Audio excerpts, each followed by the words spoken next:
आप भगवत गीता का सार सुनना चाहते हैं तो सुन लीजिए कुछ ही मिनटों में। श्री कृष्ण ने भगवत गीता में मनुष्य को समझाते हुए कहा कि पूरी दुनिया में जितना भी ज्ञान है उनमें भगवत गीता का ज्ञान सबसे ऊपर और सबसे बढ़कर है।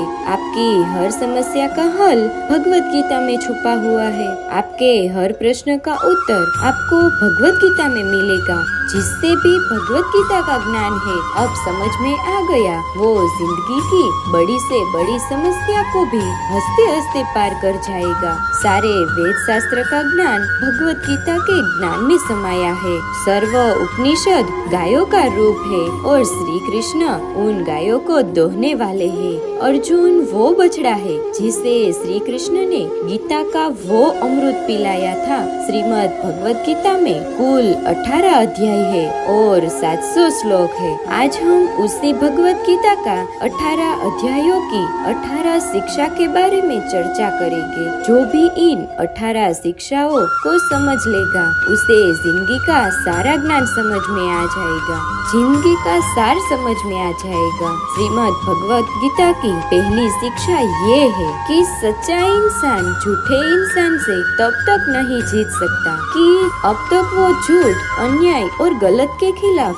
खुद लड़ने के लिए तैयार नहीं होता और खड़ा नहीं होता। कई लोग कहते हैं आज के जमाने में झूठा जीत जाता है और सच्चा हार जाता है, लेकिन ये सच नहीं है। झूठा इसलिए जीत जाता है क्योंकि सच्चा इंसान अपने प्रति होने वाले अन्याय के खिलाफ आवाज नहीं उठाता। अगर सच्चा इंसान अपनी आवाज नहीं उठाएगा तो लोग झूठे इंसान की आवाज को ही सच समझ लेंगे। पांडव सच्चे थे, हमेशा धर्म पर ही चलते थे, कभी जिंदगी में कोई अधर्म नहीं किया, फिर भी सबसे ज्यादा दुख उन्हीं को सहना पड़ा। सारा जीवन भर हमेशा बड़ों की आज्ञा मानते रहे, सब जानते हुए कि ये गलत है, ये अधर्म है, अन्याय है, फिर भी वो चुपचाप सहते रहे कि अगर हमारे बड़े हमसे कह रहे हैं तो हमें मानना ही होगा। बचपन से लेकर उन्हें हमेशा अधर्म और अन्याय का ही सामना करना पड़ा, जबकि उन्होंने कभी कुछ गलत काम किया ही नहीं था। हमेशा सच के रास्ते पर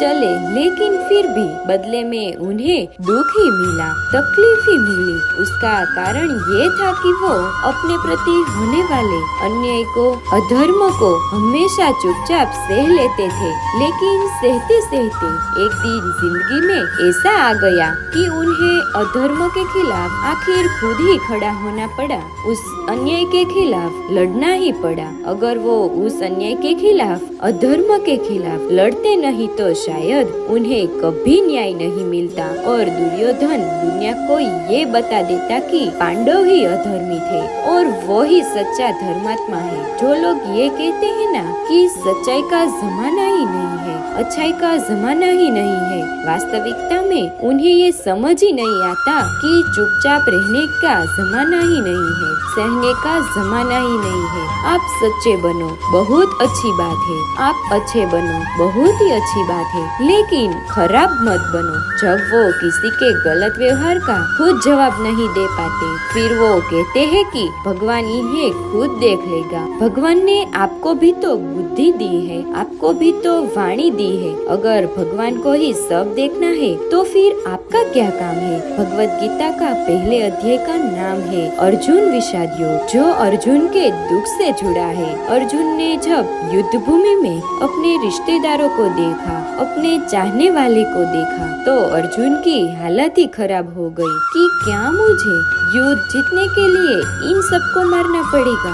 वो सब मेरे अपने हैं, मेरे रिश्तेदार हैं। अर्जुन श्री कृष्ण से कहने लगा कि इन सब से लड़ने से अच्छा है कि स्वयं में सब छोड़ छाड़ के जंगल में चला जाओ, सन्यासी बन जाओ। उसने कह दिया कि मैं युद्ध नहीं करूँगा। तब श्री कृष्ण ने श्रीमद् भगवत गीता का दिव्य उपदेश अर्जुन को दिया, जिससे सुनकर समझकर अर्जुन युद्ध के लिए तैयार हुआ। श्री कृष्ण ने अर्जुन को समझाया, अगर तुम अधर्म के खिलाफ नहीं लड़ोगे तो तुम भी अधर्मी कहलाओगे और दुर्योधन का ये अधर्म समाज में और बढ़ता रहेगा। पापी को ताकत तभी मिलती है जब यह पुण्य करने वाला उसे चुपचाप सह लेता है। वास्तविकता में ये महाभारत की कहानी हम सब की कहानी है। हमारी जिंदगी में भी बहुत तकलीफ आती रहती है, दुख आते रहता है, हमारे साथ कई बार बहुत कुछ गलत होता है, लेकिन अगर वो हम चुपचाप सह लेते हैं तो लोग हमारे साथ और ज्यादा गलत करेंगे। चाहे जो भी तकलीफ आए, कोई भी दुख आए, उसके खिलाफ लड़ना हमें खुद ही पड़ेगा। तो मित्रों, ये थे श्री कृष्ण भगवान के अनमोल विचार। यदि आपको ये वीडियो पसंद आए तो जरूर लाइक कीजिए और ऐसे ही जीवन बदलने वाले नए विचारों के लिए हमारे चैनल को सब्सक्राइब कीजिए। तो मित्रों, मिलते हैं अगले वीडियो में।